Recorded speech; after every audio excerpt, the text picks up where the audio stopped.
고전문학 너무 어려워요. 무슨 말인지 모르겠어요. 라고 하는 학생들이 많아요. 고전문학을 처음 공부한 학생들은 작품 속의 낯선 옛날말 때문에 고전문학이 어렵고 재미없게 느껴지는 건 당연해요. 당장 영어 지문 풀다가도 모르는 영단어가 4-5개씩 나오면 막 답답해지잖아요. 똑같은 거예요. 그런데 제가 1등급 받는 학생 중에 현대문학이 어렵다는 학생들은 종종 봤어도 고전문학이 어렵다는 학생은 거의 못 봤어요. 왜냐? 공부량이 쌓이고 나면 가장 쉬운 게 고전문학이거든요. 작품 수가 한정되어 있다 보니까 조금 두꺼운 고전문학 참고서 좀 돌리면 해결이 돼요. 그래서 시험장에서 고전문학 작품을 만나면 막 반가워. 오히려 다 공부했던 작품이니까 마음도 편안해지고 여기서 시간 절약을 한 걸 다른 어려운 독서 지문에 더 쏟을 수 있으니까요. 그렇다면 결론은 하나예요. 마음을 바꿔야 돼요. 하기 싫을수록 더 열심히 해서 좌절의 장벽을 뛰어넘어야 합니다. 이 개념은 처음 20시간의 법칙이라는 책에 소개된 건데, 능숙하게 하지 못하는 일은 보통 재미가 없다. 어떤 기술을 배우든 이른바 좌절의 장벽을 넘어서야 한다. 그 전에 일정한 기간 동안 초보 딱지를 달고 있어야 한다. 예를 들어 저는 색소폰을 연주할 줄 아는데 처음에 음을 하나하나 내는 걸 배울 때까지는 이게 아주 재미없고 지루하고 힘들어요. 막 있는 힘껏 불어도 소리도 잘 안 나고 삑사리만 막 삑삑삑 나고, 이게 재미있으려고 배우는 건데 그 과정은 진짜 재미가 없어요. 그런데 그 장벽만 지나고 나면 짧게라도 내가 아는 노래 연주하면서 진짜로 취미, 즐기기 위해서 하는 일이 돼요. 이건 뭐 색소폰만 그런 게 아니라 일반적인 악기, 일반적인 운동 혹은 새로운 분야를 배우는 일이 다 똑같죠. 그래서 이런 현상을 짧게 정리하면 이렇습니다. 어떤 일이 쉽고 재미있으려면 그 일에 능숙해져야 한다. 그런데 능숙해지기까지는 어렵고 재미없는 과정을 반드시 거쳐야만 한다. 고전문학을 공부할 때 이 좌절의 장벽이 되는 것은 주로 낯선 옛날 말을 익히는 과정입니다. 이게 진짜 재미없고 지루해요. 일상에서 쓰지도 않는 거 이걸 뭐하러 배우나. 그렇다고 이때 포기하거나 혹은 뭐 다른 더 쉬운 방법이 없나 이렇게 기웃기웃하면 오히려 문제 해결이 더 느려집니다. 오직 정면 돌파, 어렵고 재미없다면 그 기간을 단축시키기 위해서 더 맹렬히 고전문학 작품을 공부하고 모르는 단어를 외우고 이런 과정을 거쳐야 돼요. 이런 게 좀 쌓이고 나면 내가 능숙해지면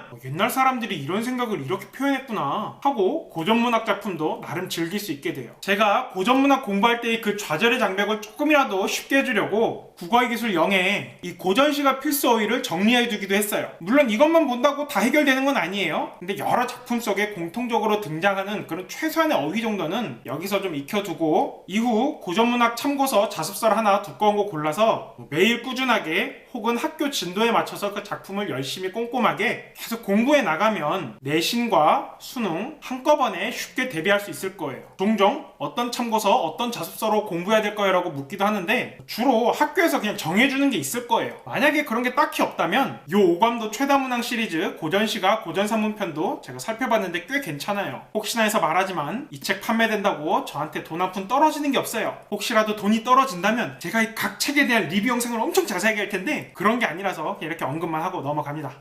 자, 이런 자습서들을 어느 정도로 공부해야 될지 2019학년도 수능 문제를 토대로 하나 보여줄게요. 김인겸의 일동장류가가 시험에 나왔는데 이게 교과서에나 참고서에는 이렇게 원문 그대로 일단 보여줍니다. 그런데 수능에는 이렇게 좀 더 풀어서 보여줘요. 출제자가 현대어로 다듬고 혹여나 모를 만한 단어는 각주까지 달아서 줘요. 정말 친절한 출제 교수님들이죠. 그런데 이 친절함이 그렇게 쓸모는 없어요. 왜냐? 시험 지문에 나온 걸 하나하나 차근차근 읽고 각주 찾아가면서 막 읽고 이해하면 늦어요. 고전문학은 시간을 아끼는 영역이 되어야 합니다. 그래서 어떻게 공부해야 되냐? 그냥 내신 공부하듯이 수능도 똑같이 공부하면 돼요. 예를 들어 일동장류가가 요감도 최다문항 고전시가 편에 226쪽이 있어요. 보면 아마 내신 공부할 때도 다 마찬가지일 거예요. 원문으로 된 거 쭉 읽고 각각의 단어 뜻 좀 보면서 현대어 해석을 다 배우고 공부할 거라고요. 그러면 여러분들은 원문과 현대어를 계속 비교하면서 읽으면서 내용이 아주 익숙해져야 돼요. 또 까먹을 때가 되면 또 반복 복습하면서 한 번 더 기억을 되살리고, 이렇게 꾸준히 공부하면서 최종적으로는 시험장에서 수능 지문을 만났을 때 작품 제목만 보고 바로 문제로 뛰어들 수 있으면 가장 좋은데 거기까지 반복을 요구하는 건 좀 어렵다 치고, 적어도 이 수능 지문을 읽을 때 자습서나 학교 수업에서 공부했을 때 배운 현대어 해석, 그런 내용들 그리고 느낌들이 다 떠올라야 돼요. 그렇게 떠올린 내용을 바탕으로 시험을 푸는 거죠. 지문을 꼼꼼하게 읽고 이해해서 푸는 게 아니라 스르륵 보고 이거 이런 내용이었잖아 하고 그냥 바로 찍고 넘어가야 돼요. 알겠죠? 그래야 고전문학이 시험장에서 아주 반가운 친구가 될 수 있는 거예요.